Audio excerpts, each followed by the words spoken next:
Welcome to Her Time to Talk, the podcast where we dive deep into the unique mental health challenges women face and explore practical strategies to empower you. I'm Meagan Clark, licensed professional counselor, and today we're tackling a powerful and important concept in the world of women's mental health, human giver syndrome. We'll break it down, explore its symptoms, discuss how it impacts women, and offer actionable steps to help you address it, including how therapy may play a vital role for you. So, grab a cup of tea or coffee, settle in, and let's talk about reclaiming your time, energy, and well-being. Let's start with the basics. Have you ever felt like your value is tied solely to what you can give to others? Like you're only as good as your ability to meet everyone else's needs? If so, that is exactly what the patriarchy wants you to feel. It's also evidence that you might be experiencing what's known as human giver syndrome.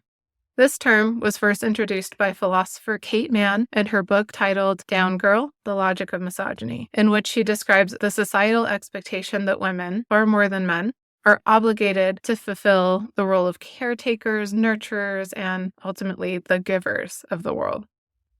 While giving and nurturing can be beautiful and fulfilling, human giver syndrome essentially twists these qualities into something harmful because women are conditioned from birth to put the needs of others in front of their own.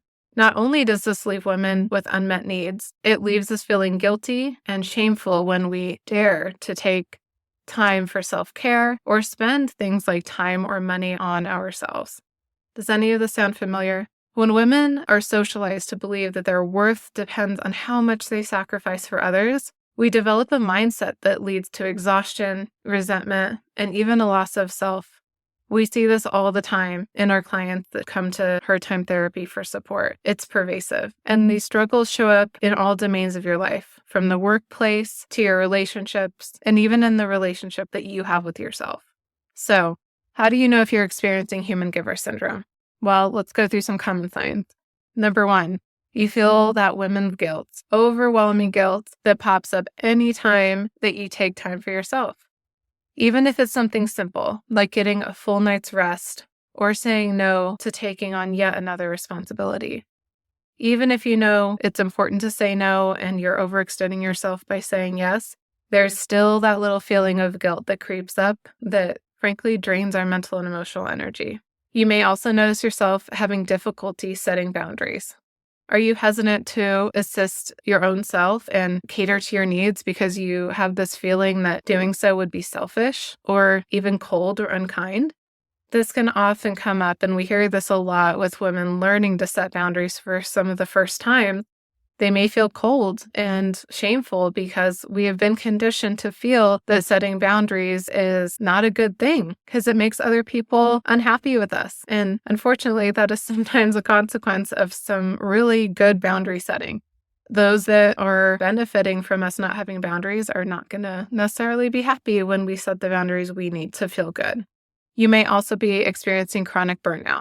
So ask yourself, do you constantly feel drained emotionally or physically because you're always prioritizing others? And this includes family, friends, work, showing up a certain way. It's exhausting. Women think about so much all the time, and just the overwhelming to-do list can really burn us out. So if you notice those symptoms of chronic stress, this often can be linked to human giver syndrome. And lastly, you may notice some resentment or frustration coming up, especially if your efforts to care for others are not being reciprocated, appreciated, or even acknowledged. If you've nodded along to any of these, I promise you're not alone.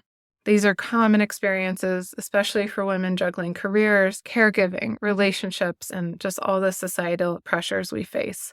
And while recognizing the symptoms is the first step, it's just as important to understand the root cause. Human giver syndrome isn't just an individual problem, it's systemic. Societal norms, cultural expectations, and even media portrayals reinforce the idea that women are the emotional glue that holds everything together. Think about it. How often are women praised for doing it all and being selfless? You'll see this all the time in movies and TV shows that the good woman, the good wife, the good mother is the one that dedicates her entire being and her entire life to her partner or her kids or her work.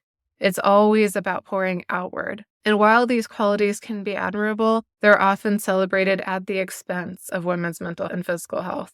This conditioning is pervasive and it starts early. We are teaching girls to prioritize others' happiness and suppress their own needs from very young ages. And this is something to be aware of and notice even with your own kids.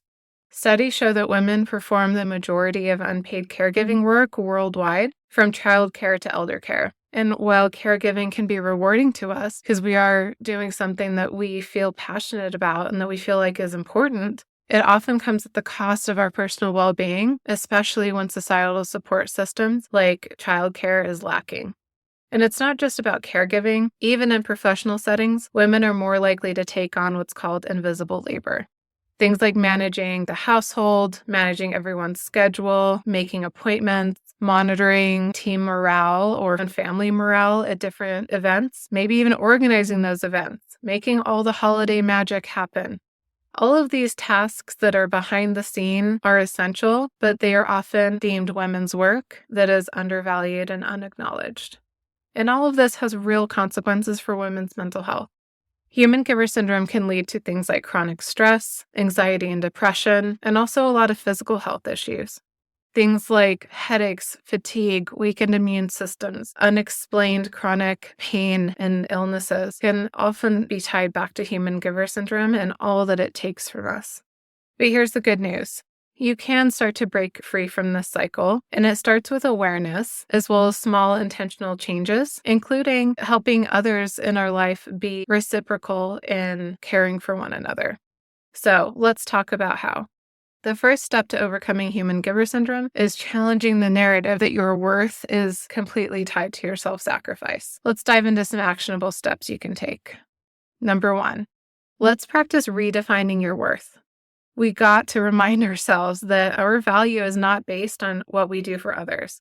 You as a woman are inherently worthy of love and respect, just as you are as an individual human being in this world.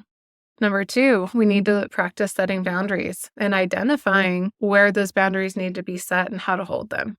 This can be especially challenging, but it is essential. And I want you to remember, too, that the people in our lives that benefit the most from us not having boundaries are not going to be happy when we start setting them.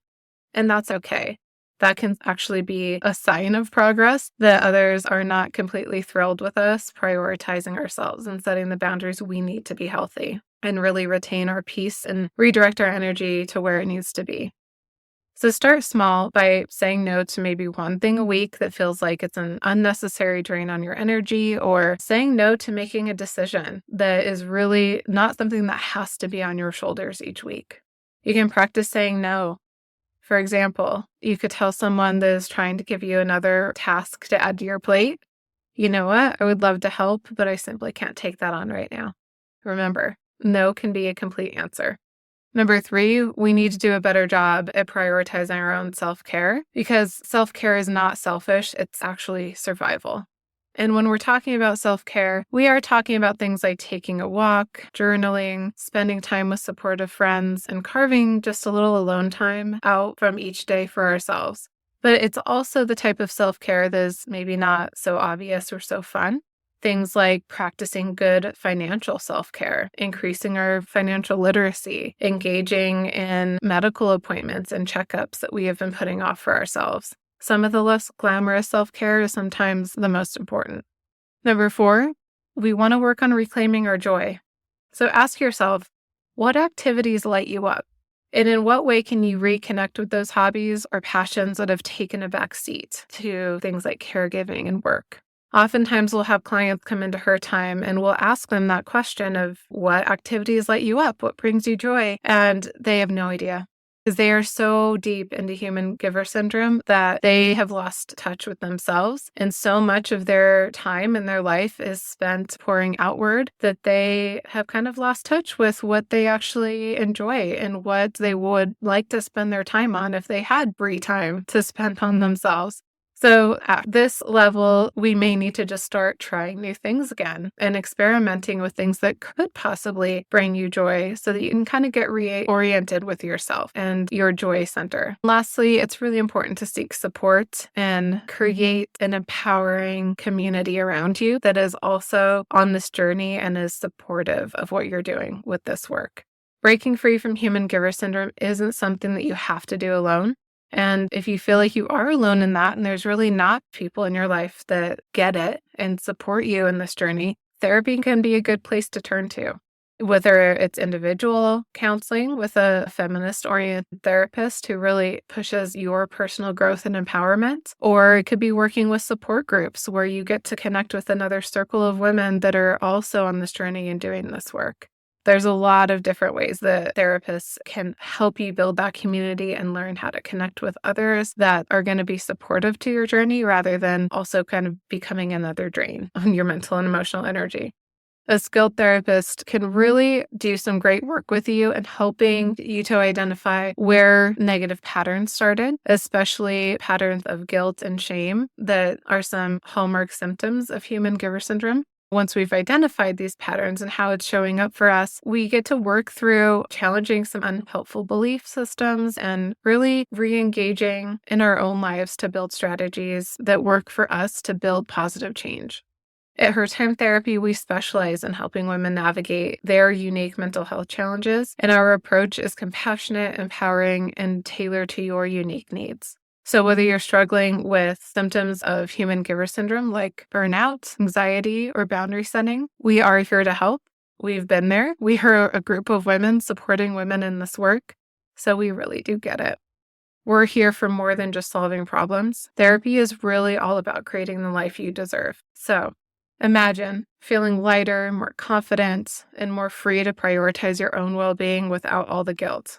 That's really what we're here to help you achieve, and it's what overcoming human giver syndrome can be all about.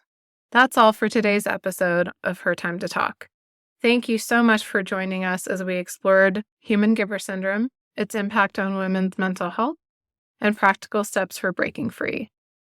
If you're feeling empowered by today's episode, be sure to subscribe and leave us a review. You can also follow us on social media at Her Time to Talk for more updates and tips. And if you'd like to support the show, consider becoming a patron.